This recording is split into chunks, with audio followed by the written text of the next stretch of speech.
When a yes turns a prospective client into an actual client, that should be the beginning of your strategies, not the end. Did you sell them, or have you created a new partnership? If partnerships are what you're after, understand they require cultivation just like any other relationship. Remember, the crux of this philosophy hinges on making it evident you are working with them and not against them.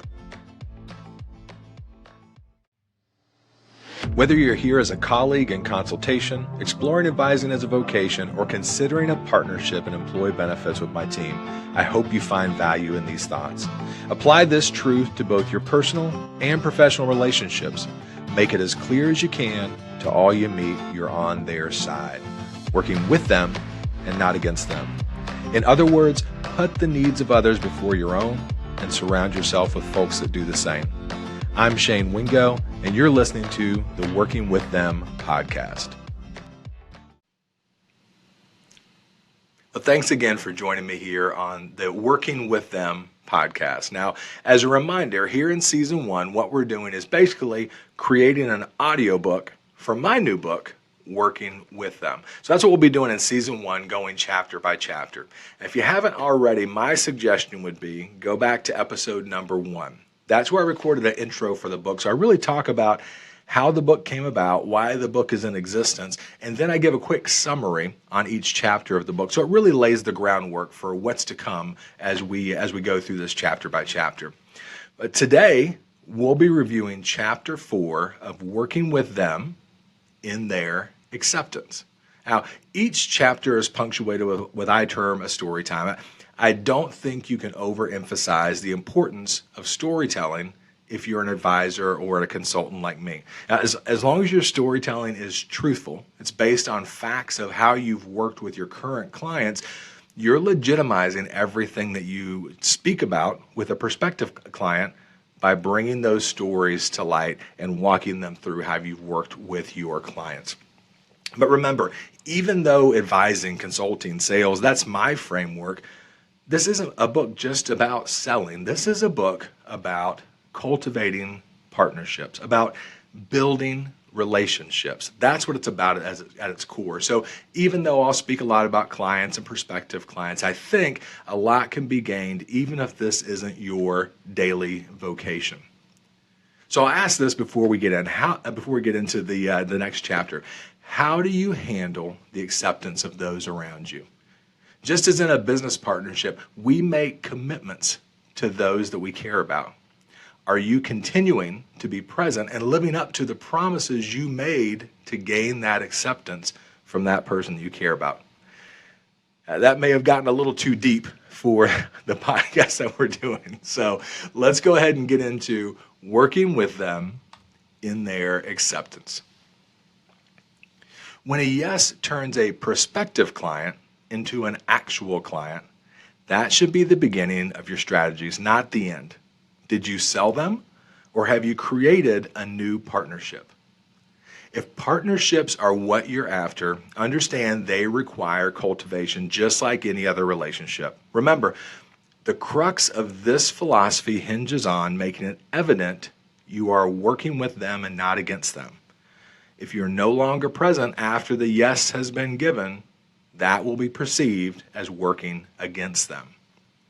So while you've reached a wonderful milestone in the process, having the client accept your proposal should only make you more eager to contribute to their success. While every client has specific needs, there are universal generalities that apply if your goal is to ensure they transition into a renewed client relationship as well.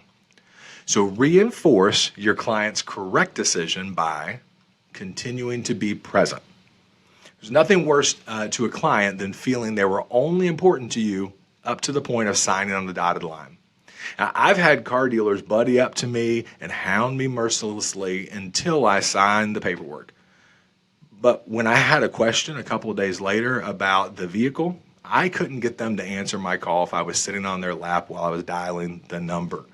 So be as attentive to your client's needs while transitioning onto your team as you were when you were cultivating that relationship.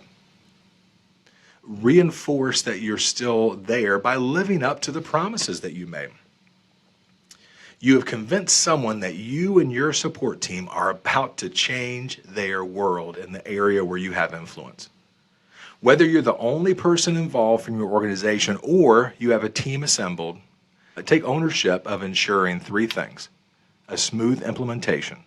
This is the first impression with a client after the partnership has begun. Ensure all of their questions are answered and they're comfortable throughout the process. Next, honor your timeline. You have a mutually agreed upon timeline of events that will begin your partnership. To the best of your abilities, keep everything moving forward at that agreed pace. And third, consistent communication.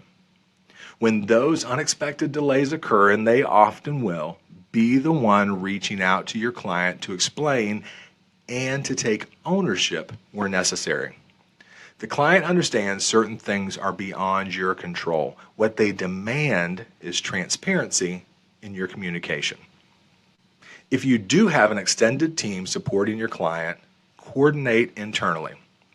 Clearly review with your team the commitments you have made to the client and how you intend to lead your motley group to these desired outcomes. Then, introduce your team to the client and clearly explain each member's role. While it's critical to ensure your client understands you remain a member of the team moving forward, your ultimate role in the organization is to bring new clients to the table. Clearly define your team members' roles as early as possible and then actually allow those team members to drive the process. Displaying confidence in your team will instill the same confidence from your client, returning you most quickly to your prospecting efforts. You've won the business. Now make it a priority to continue earning your client's trust. Be appropriately present through the transition from their previous partner and through the implementation of bringing them on to your team. As you proceed, continue to be directly available and do not leave this solely to your team or organization. If your organization does not have an itemized timeline for communication, create one for your clients. Determine and prioritize points for follow-up, ongoing discussion, and check-ins. The initial goal is to gain their acceptance and partnership. You did that by working with them. You'll most effectively continue in partnership by staying this course. So now we have this section's story time. In a previous industry, I had a geographic territory. I was able to create a 5-week travel schedule of my territory for prospecting, and this led me to the same prospective clients about once a month. I had intel on one organization in particular and knew without a doubt they were in need of our team. Their current provider was coming from about 3 counties away and placed a fairly low priority on this geographic area. This equipment, it required monthly maintenance, and their current partner was consistently late providing service as they were one of only a handful of clients in the area. Each month, I stopped into this organization in addition to my other methods of prospecting, and each month the gatekeeper at the front desk informed me with exponentially decreasing kindness they were happy with their current provider and had no desire to speak with me or our organization. It even got to the point that when I would darken her door, her shoulders would droop, and she would say with an exhale, "You just don't take no for an answer." One month before she could express her disdain, I said, "It's that time of the month again," as I entered the door. She absolutely did not share my sense of humor. After 8 months of consistent rejection, you'd think I would take the hint, but month 9 rolled around and I was right back in her lobby. Before she could say, "See you next month," the technician operating the equipment we sold happened to come out from the back. I was holding a folder with information about our services, and the technician asked why I was there. I gave my quick elevator pitch and mentioned our proximity to their office. She promptly said, "Our equipment has been down for 2 straight weeks, and I can't even get a return call. Do you have time to talk now?" Of course I did. That day, we were able to commit to a partnership for servicing her equipment. I did not continue to stop by every month at that point, but I began to communicate with my new client each month through email, phone calls, and by dropping in at least once a quarter. In the following year, when her equipment needed to be replaced, it was the largest sale I had for that organization during my tenure. I made it as clear as I could for months on end that I was committed to meeting their needs. Tenacity garnered her acceptance in creating a partnership, not only at that point in time, but a partnership that was renewed for years to come. So as we do at the end of each section, we reiterate the entire philosophy of this book, and that's make it as clear as you can to all you meet that in their acceptance, you remain on their side, working with them and not against them. Hope you found value in these thoughts. Now, there's going to be 10 or 12 episodes here in season 1 as we build this audiobook version of Working with Them. In season 2, that's when we'll have the guests start to join us. So subscribe to the podcast and you'll be notified every time a new episode drops where we review another chapter. Now, the book itself, it's live on Amazon, kind of. It's live on Amazon for a pre-order. I'm going to put a link in the show notes to get you right there to all the places where you can find this podcast, but also where you can pre-order that book. It's going to ship on February 14th, so get your pre-orders in now so you can be one of the first to receive and read it. Of course, if you have any questions for me at all, whether they be about employee benefits, which I do daily, or whether it be about the thoughts that we talk about here on the podcast and are expressed in the book, reach out to me.